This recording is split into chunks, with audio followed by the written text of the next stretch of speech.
नमस्कार, मैं गिरजेश कुमार और आप देख रहे हैं वैशाली 24 न्यूज। अभी हमारी मौजूदगी महनार विधानसभा क्षेत्र में है और हमसे बात करने के लिए जाने माने डॉक्टर राजेश चौरसिया जी हैं, जो जन सुराज के नेता है और महनार विधानसभा क्षेत्र में गांव-गांव घूमकर, घर-घर घूमकर जो है जनसंपर्क अभियान चला रहे हैं। पहले तो हमारे चैनल में आपको बहुत-बहुत स्वागत है सर। धन्यवाद। सर, ये आज जो जन जन से मिलकर घर घर पहुंचकर जनसंपर्क का अभियान चला रहे हैं, क्या वजह है? और सबसे बड़ी सवाल कि आज जो कैंडल मार्च निकाले हैं, क्या कारण? देखिए, जैसा कि आप सभी जानते हैं कि अभी जो हमारा विकास बिहार, हमारा राज्य बिहार विकास में सबसे निचले पायदान पर पूरे देश में है और जो व्यवस्था हमारे यहाँ की सरकार की राजनीतिक व्यवस्था है, उससे हमारे बिहार की जनता त्राहिमाम कर रही है। आप सभी जानते हैं कि पहले 15 साल लालू जी ने राज किया, उसका नीतीश बाबू ने 20 साल से नीतीश बाबू राज कर रहे हैं। उन सरकारों ने जहाँ तक उनसे हो सका काम किया, उससे लोगों को लाभ भी हुआ, लेकिन अब दोनों सरकारें थक चुकी हैं। आज का कैंडल मार्च का क्या उद्देश्य? आता हूं, मैं उस पर भी आता हूं। दोनों सरकारें थक चुकी, तो हमारी ये सभा उसी बिहार के व्यवस्था को बदलने के लिए थी, लोगों को जागरूक करने के लिए थी, जन स्वराज के जो हमारे 5 मुद्दे मुख्य मुद्दे हैं उनको बताने के लिए थी।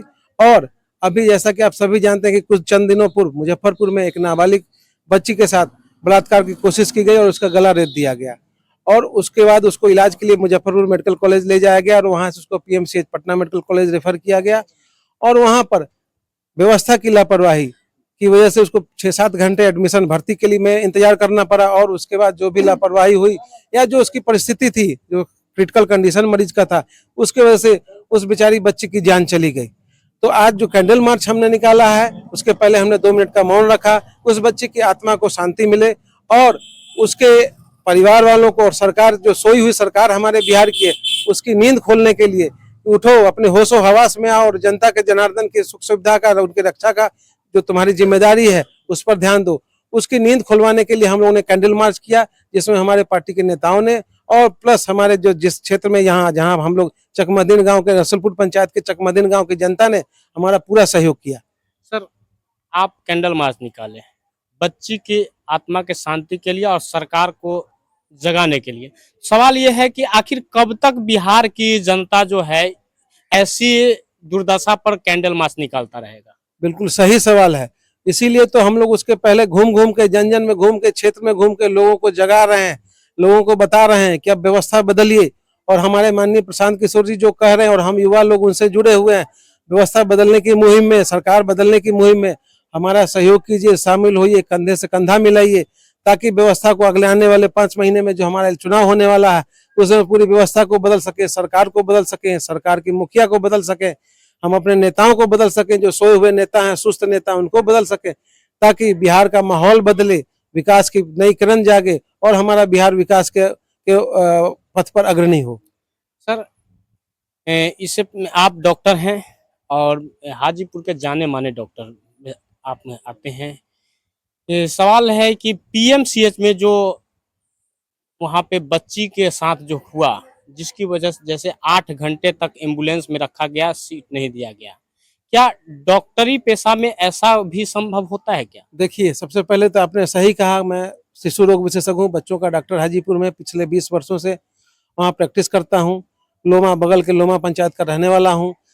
बिल्कुल सही कहा जो आपने कहा कि चाहे जिसकी भी लापरवाही हुई, डॉक्टर की या व्यवस्था की लापरवाही, वो सरासर लापरवाही थी, वो बिल्कुल बर्दाश्त करने वाली नहीं थी और उस लापरवाही कारण के उस बेचारी बच्ची की जान चली गई। तो उसमें हम डॉक्टर होते हुए मैं खुद शर्मिंदा हूँ और उस व्यवस्था से, पीएमसीएच की उस व्यवस्था से मैं भी सवाल करता हूँ कि भाई ऐसा क्यों हुआ और दोषियों की जांच होनी चाहिए और उसको सख्त से सख्त सजा मिलनी चाहिए, चाहे भले वो डॉक्टर हो या सुपरिटेंडेंट हो या जो भी हो, जिस पद पर हो, उनको सख्त से सख्त सजा मिलनी चाहिए, ताकि भविष्य में आने वाली पीढ़ियां याद रखें इस सजा को और आने वाले किसी भी मरीज को इस दुर्दशा का, इस बदहाली का सामना नहीं करना पड़े। आपका कहना है कि सजा मिले, आपका कहना है कि जो हुआ घटना हुआ उसके लिए कर जो है पीएमसीएच को पदाधिकारी को सजा मिले, तो सजा के तौर पर जो है वहाँ लोगों कुछ पदाधिकारियों को सस्पेंड किया गया।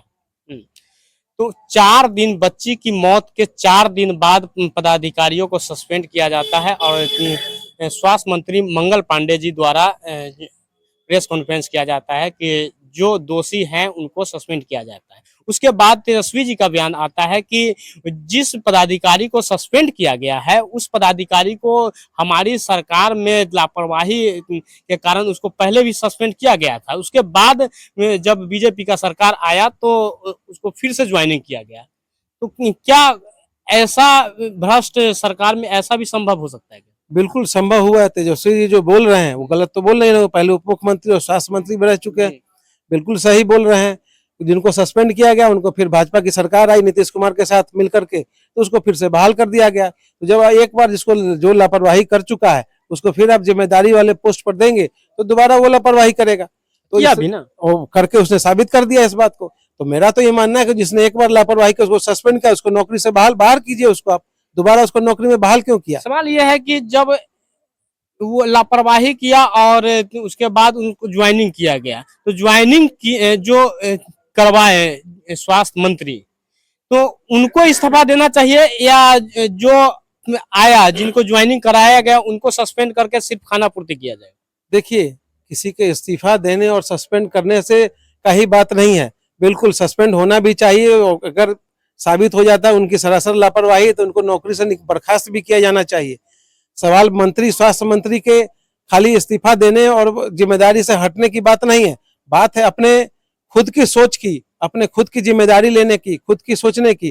जैसा कि आप सभी जानते हैं कि पहले आदरणीय हमारे जो मुख्यमंत्री नीतीश कुमार जी हैं, जब रेल मंत्री हुआ करते थे तो एक रेल हादसा हुआ और उन्होंने जिम्मेदारी लेते हुए स्वतः रेल मंत्री पद से इस्तीफा दिया। तो वो मोरल ग्राउंड की बात होती है कि आज माननीय मंत्री जी हमारे मंगल पांडे जी हैं, वो स्वास्थ्य मंत्री हैं, उनके मंत्री रहते हुए ऐसा विभत्स कांड हो जाता है, ऐसी बदकिस्मती से उस बच्चे की जान चली जाती है, तो उनको भी जिम्मेदारी लेते हुए संज्ञान लेते हुए अपने पद से इस्तीफा देना चाहिए और जो दोषी डॉक्टर हों या जो भी हों उनको भी नौकरी से बर्खास्त किया जाना चाहिए। प्लस जो बच्चे के परिवार है उसको जो बेसिक सहायता होनी चाहिए और जो मदद होनी चाहिए वो सरकार की तरफ से त्वरित रूप में जल्दी से जल्दी मिलना चाहिए। हम उस पर भी आते हैं। SC/ST आयोग धनंजय कुमार उर्फ मृणाल पासवान जी SC/ST के नियुक्त अध्यक्ष बने। उन्होंने इस घटना को अपने संज्ञान में लिया और वहां कुढ़नी में पहुंचकर पीड़ित परिवार से मिले और पीड़ित परिवार से मिलने के बाद प्रेस कॉन्फ्रेंस करते हैं और उन्होंने फोटो खिंचवाकर कहते हैं कि हम पीड़ित परिवार से मिले हैं और उसके बाद जो है ये आयोग की तरफ से कुछ सहायता राशि, आर्थिक सहायता राशि भी दिया गया है और साथ में बच्ची की भाई को एडमिशन स्कूल में एडमिशन कराया गया और साथ में प्रधानमंत्री आवास योजना के तहत घर बनाने के लिए सहायता भी किया गया है। तो ये तो उनका प्रेस कॉन्फ्रेंस था, लेकिन सवाल ये है कि आयोग की तरफ से सहायता मिला, लेकिन बहुत सालों पहले नीतीश कुमार जी का एक बयान आया था, योजना आया था कि अगर SC/ST के कोई भी के साथ हत्या होता है या कोई कांड होता है तो उसको 8,25,000 रुपया मुआवजा के तौर पे दिया जाएगा और एक सरकारी नौकरी भी दिया जाएगा और साथ में बहुत सारे सुविधाएं भी दिया जाएगा। तो क्या ये आयोग से जो दिया गया है सहायता राशि, तो फिर ये 8,25,000 और सरकारी नौकरी ये कहाँ गया? देखिए, जहां तक आपने पासवान जी की बात कही कि आयोग के अध्यक्ष हैं, उन्होंने इन सरकारी आवास के लिए ऋण पैसा मुहैया कराने की बात कही, प्रधानमंत्री आवास के लिए, तो मेरा सवाल उनसे ये होगा, क्या हमारे देश की जनता को प्रधानमंत्री आवास पाने के लिए अपने किसी परिवार वाले को जान दिलवाना होगा, जान देना होगा, तब प्रधानमंत्री आवास मिलेगा? ये तो बड़े शर्म की बात है कि अगले की जान चली गई और आप एक प्रधानमंत्री आवास देकर के फोटो खिंचवा रहे हैं कि हमने प्रधानमंत्री आवास दे दिया, कुछ पैसा दे दिया तो मेरी जिम्मेदारी खत्म हो गई। तो मेरा सवाल उनसे होगा कि क्या किसी को प्रधानमंत्री आवास लेने के लिए अपने बच्चे की बलि देनी पड़ेगी? और दूसरी बात है कि बिहार में 12वीं तक शिक्षा फ्री है, तो फिर एडमिशन कराने के क्या विदेशों में एडमिशन कराया गया? बिल्कुल सही सवाल है आपका। ये जो उसका मूलभूत अधिकार है, शिक्षा का अधिकार मूलभूत अधिकार हमारे देश की सारी जनता का मूलभूत अधिकार है, उसमें आपने स्कूल में एडमिशन करा दिया तो कौन सा बड़ा काम कर दिया कि जिसको आप बता रहे हैं कि हमने किया? यही तो सवाल हम जनता को जगा रहे हैं कि आप नेताओं से सवाल पूछिए कि भाई हमने आपको जगह दिया, गद्दी दिया, तो आप क्या हमको कर दे सुविधा दे रहे हैं? जो मेरा अधिकार है वो दे रहे हैं, तो उसका उसमें कौन सा आपने एहसान कर दिया? आखिरी सवाल, जब आपने कैंडल मार्च जलाए तो सवाल ये है कि आप बिहार सरकार विपक्ष से तो सवाल कर नहीं रहे हैं, तो और विपक्ष के भूमिका में आप लोग जन सुराज के लोग हैं, तो आपका कब सवाल ये होगा कि SC ST को जो हत्या होती है तो उसमें अब तक जब से योजना लागू हुआ तब से अब तक कितने को सरकारी नौकरी मिला गया? देखिए, अभी तो हम लोग न सत्ता में है न विपक्ष में, नई पार्टी है।